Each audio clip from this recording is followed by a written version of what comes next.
Have you ever felt like you've fallen so far that there's no way back? That you've made so many mistakes, hurt so many people, that redemption is just impossible? Tonight, I want to tell you about Michael, a man who lost everything: his family, his career, his dignity, a man who sat alone in the darkness, with a bottle in his hand and a gun on the table, convinced that God had given up on him.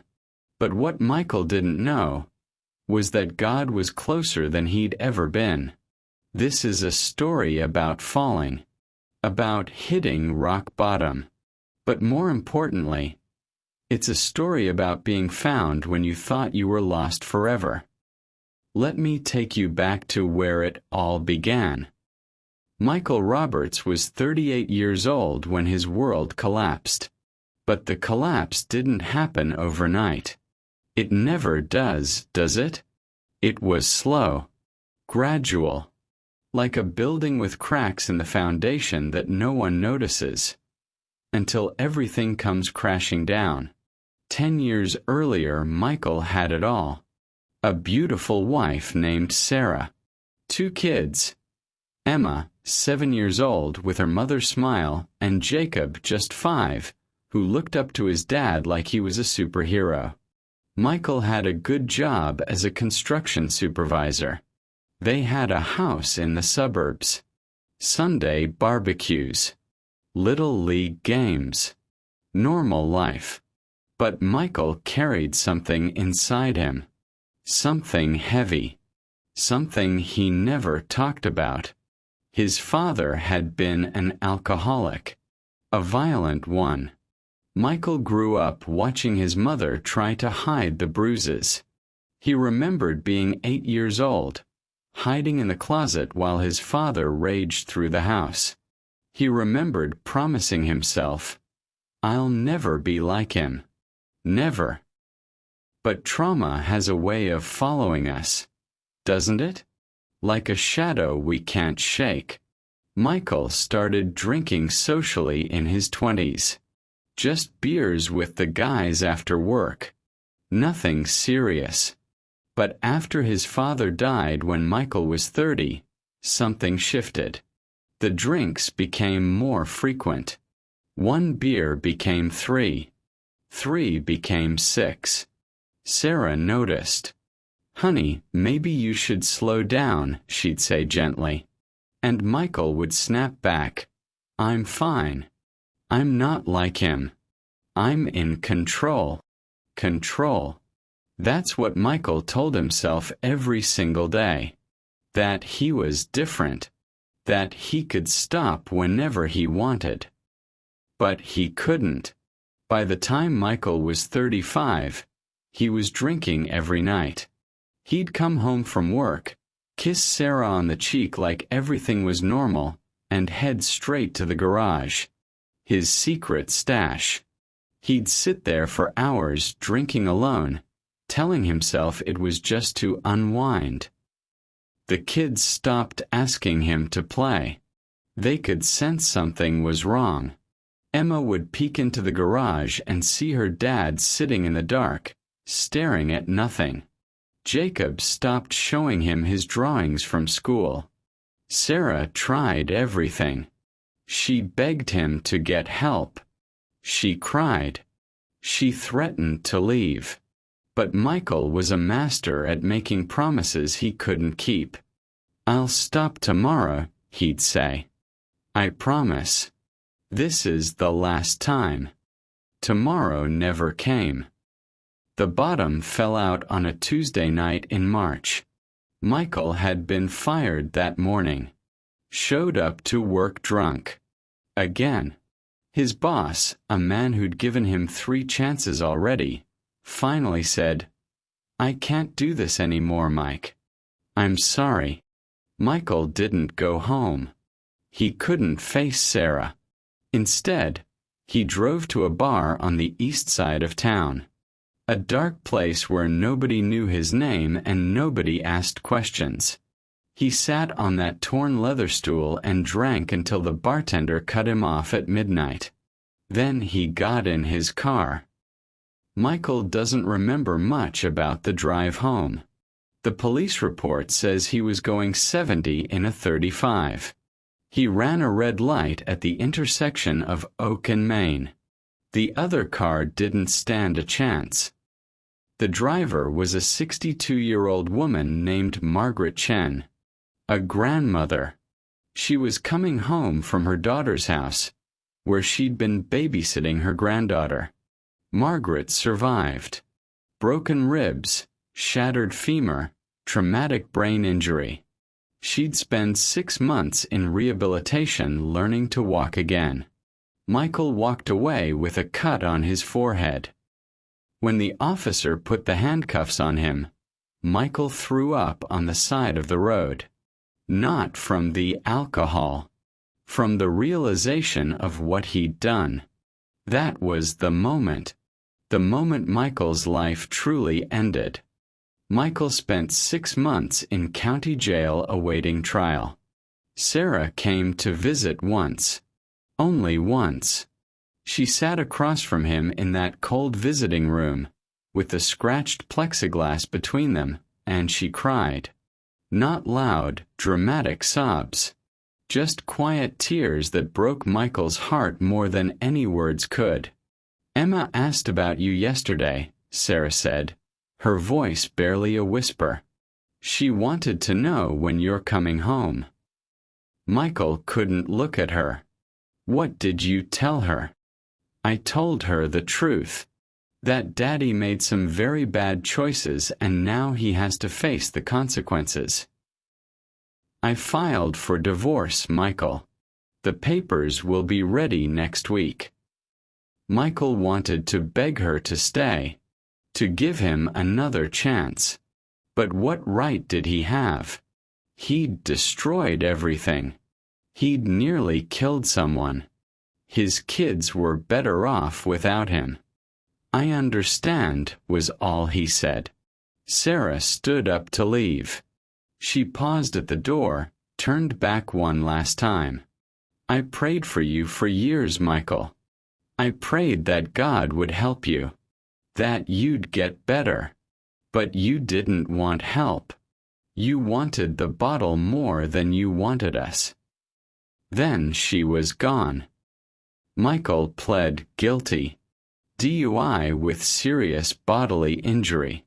The judge gave him 3 years in state prison. With good behavior, he'd serve 18 months. Prison was hell. Not because of violence or danger. Michael kept his head down, stayed out of trouble. It was hell because of the silence. The long, empty hours where all he could do was think about what he'd done. The face of Margaret Chen haunted him.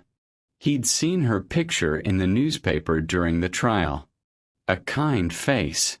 A grandmother who'd spent her life teaching elementary school, who volunteered at her church, who'd never hurt anyone. And Michael had nearly killed her because he couldn't put down a bottle. There was a chaplain at the prison, Father Rodriguez, a short, gray-haired man with kind eyes who held services every Sunday in the common room. Michael never went. He'd see the other inmates file in, holding their worn Bibles, and he'd stay in his cell. One day, about 8 months into his sentence, Father Rodriguez stopped by Michael's cell. "You ever gonna join us, Michael?" he asked. "Not interested," Michael said flatly. "That's okay. God's interested in you, though." Michael laughed bitterly. "Yeah.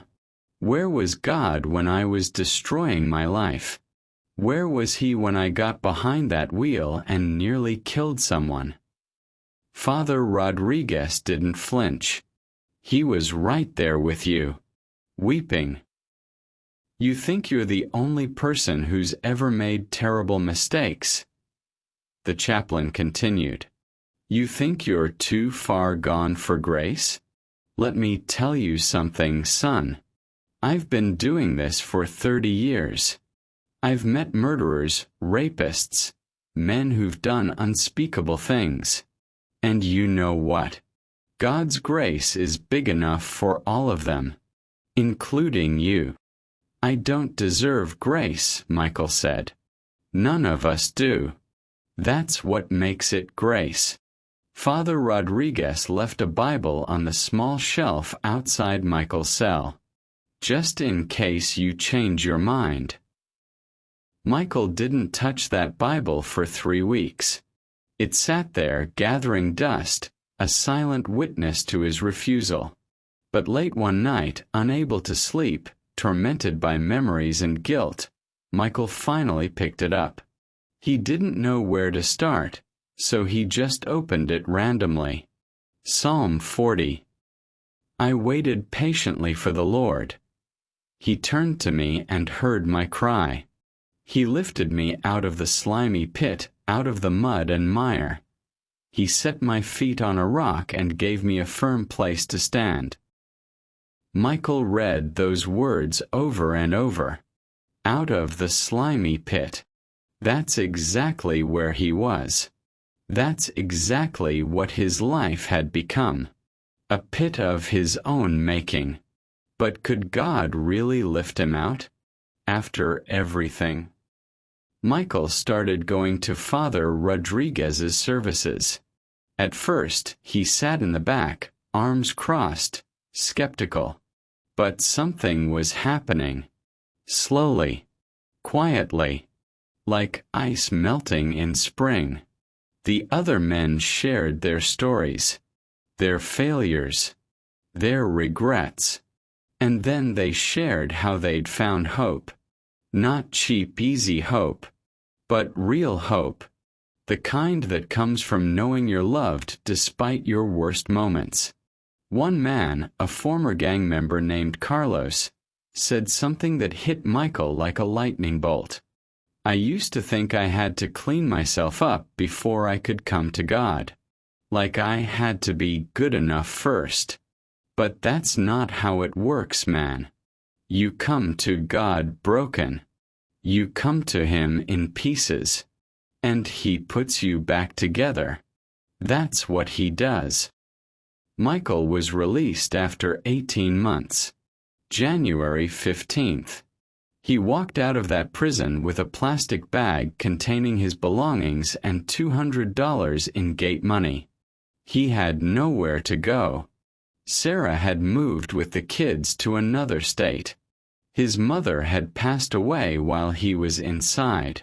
He'd lost touch with his friends years ago, back when the drinking had consumed everything. Father Rodriguez had arranged for Michael to stay at a halfway house run by a local church. Small room. Shared bathroom. But it was something.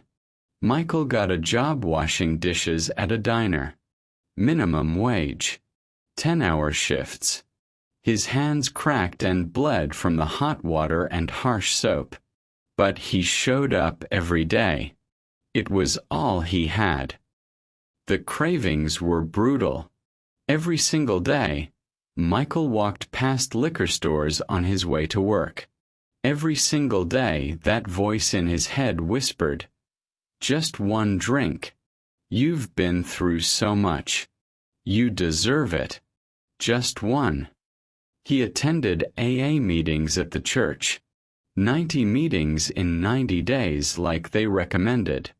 He got a sponsor named Tom, a guy in his 60s who'd been sober for 23 years. How do you do it?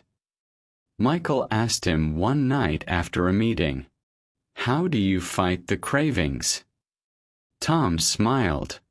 I don't fight them alone, kid. I gave that battle to God a long time ago. Every morning I wake up and I say, God, I can't do this today. But you can. So I'm giving this day to you. And He gets me through. One day at a time. Michael started doing the same thing. Every morning, before his feet even hit the floor, he'd pray. Simple words. Nothing fancy. God, I can't do this alone. Help me today. Just today. And day by day something was changing. The cravings didn't disappear. They were still there, lurking, but they had less power over him. 6 months after his release, Michael did something he'd been terrified to do. He wrote a letter to Margaret Chen. He'd learned from his lawyer that she'd survived, that she'd recovered mostly, that she was back home. Michael didn't know if she'd even read his letter. He wouldn't blame her if she threw it away. He sat at the small desk in his room at the halfway house, staring at the blank paper for an hour before he finally started writing. Dear Mrs. Chen, my name is Michael Roberts. I am the man who nearly killed you. There are no words that can express how sorry I am for what I did to you. I destroyed your life because of my selfishness and addiction. You didn't deserve what happened to you. You didn't deserve any of it. I don't expect you to forgive me. I don't deserve your forgiveness. But I wanted you to know that I think about you every single day. I pray for you every single day. I pray that God heals you completely, that you find peace, that somehow, despite what I did, you can find joy again. I am in recovery now. I am sober. I am trying to become the man I should have been all along. Not for me, I don't matter. But because people like you deserve to live in a world where people like me don't exist. I am so sorry. Michael Roberts. Michael mailed the letter with shaking hands. He didn't expect a response. He just needed her to know. 3 weeks later, he got a letter back. Michael's hands trembled as he opened the envelope. Inside was a single page, handwritten in careful elderly script. Dear Michael, I received your letter. I won't lie to you, it was hard to read. The accident changed my life. I still have pain every day. I had to retire from teaching, which broke my heart. There are things I can't do anymore. But I want you to know something. I forgave you a long time ago. I'm a Christian, Michael. I've been one my whole life. And Jesus taught us to forgive, not because people deserve it, but because He forgave us first. I don't know if you believe in God, but I've been praying for you since the day of the accident. I prayed for you in the hospital. I prayed for you during your trial. I pray for you still. I pray that you find peace. I pray that you find redemption. I pray that God uses your story to help others. You are forgiven, Michael. By me and more importantly by God. May He bless you and keep you. Margaret Chen. Michael collapsed on his bed and wept. He wept like he'd never wept before. Deep, gasping sobs that came from the very core of his being. All this time, he'd been carrying the weight of his guilt like chains. Chains so heavy he could barely breathe. And with one letter, Margaret Chen had broken them. Not because he deserved it, but because of grace. That night, Michael knelt beside his bed. Really knelt. And for the first time in his life, he truly prayed. Not empty words. Not religious formality. But a real conversation with God. Jesus, he whispered through tears. I don't know how this works. I don't know all the right words. But I need you. I've tried to do life my way and I destroyed everything. I hurt people. I hurt myself. I'm broken, God. I'm so broken. But Margaret forgave me. And if she can forgive me, maybe you can too. I'm asking you to come into my life, to change me, to make me new. I can't do this alone anymore. I don't want to do this alone anymore. Please, Jesus, save me.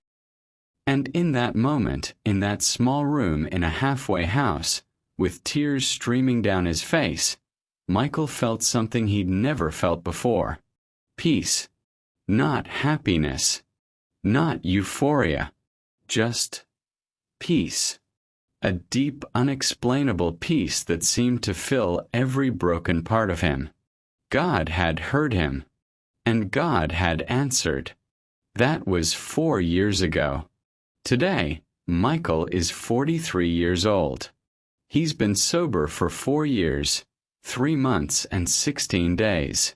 But he doesn't count anymore. He just lives. One day at a time. With God. He still works.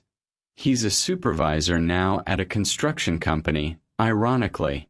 He volunteers at the same halfway house where he once stayed, helping other men who are fighting the same battles he fought. He goes to church every Sunday. He reads his Bible every morning. He prays constantly, not formal prayers, just talking to God throughout his day like a friend. Michael's relationship with his kids is complicated. Emma is 15 now. Jacob is 13. They talk sometimes. Awkward phone calls where Michael mostly listens. He doesn't push. He knows he has to earn back their trust. Maybe one day they'll want to see him. Maybe not. That's their choice, and he respects it. But he writes them letters. Every week. Telling them he loves them. Telling them he's proud of them. Telling them he's sorry. Not asking for anything back. Just letting them know he's there if they ever need him. And Margaret Chen? Michael visits her once a month. With her permission, of course. They have tea together. She tells him stories about her grandchildren.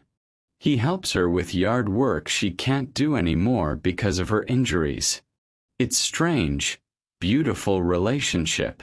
The man who nearly killed her, and the woman who forgave him. Two people who shouldn't be friends, but are. Because that's what grace does. It creates something beautiful out of ashes. Michael's life isn't perfect. He still struggles sometimes. There are still hard days. Days when the shame tries to creep back in. Days when he walks past a liquor store and feels that pull. But he's not alone anymore. He has God. He has his church family. He has Tom, his sponsor. He has hope. You know what Michael told me when I asked him what he'd say to someone who feels like they're too far gone? Someone who thinks they've messed up so badly that there's no way back? He said this.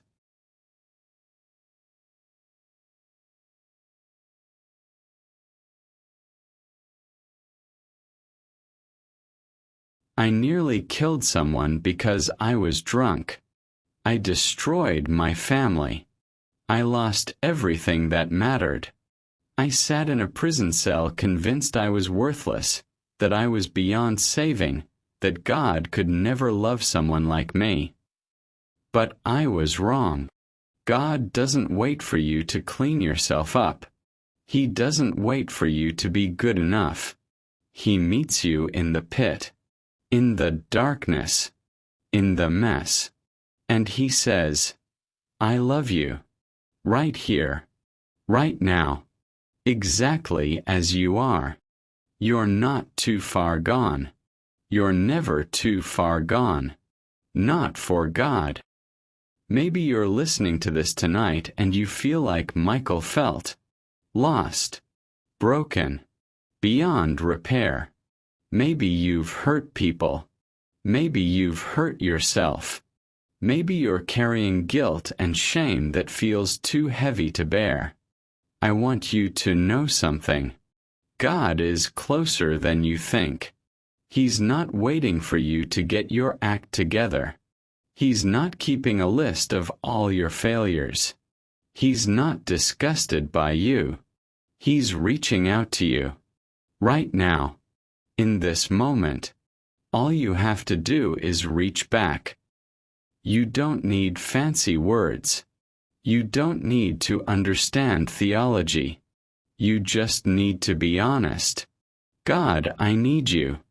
I'm broken. Please help me. That's enough. That's all it takes. Because God specializes in taking broken people and making them whole. That's literally what He does best.